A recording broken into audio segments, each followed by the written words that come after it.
maayo parang may siya ito. Ito, surprise. Mungkin na ako na magpo na ang buong pagli.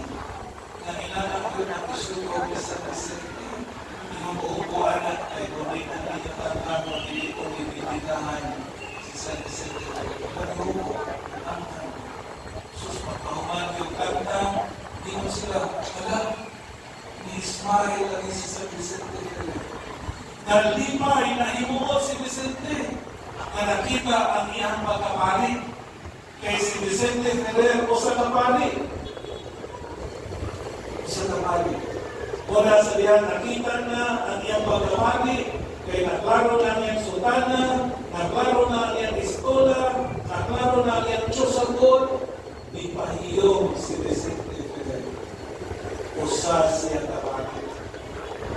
Gani, itagaan siya sa dili na mag-isgot sa akong iko sa sinugalan ang titulo na ihatag ng Vicente Ferrer, Angel of the Apocalypse or Angel of the Judgment, Anghel sa hukom, Anghel sa Diyos ng hukom. Panasayon ka, ikaw mga niboto ako tagapugo mong ko. Ako yung personal saint, si San Vicente Ferrer, may ako namatan ng buod, ikos-bugo, ingon niya ako mama, nagidang pa ko na ko atong 5 anyos, or mosaics na ako ato, nagdugo, nagligi ang akong lagos, nagligi ang akong gams.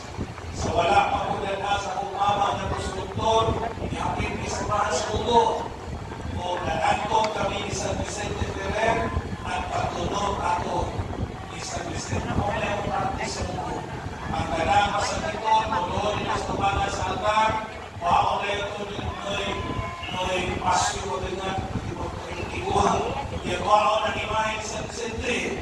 Sa mga naros ng tumangan, kaya na dito ilubong ang religiya ni San Vicente o sa napahin sa iyang tuko.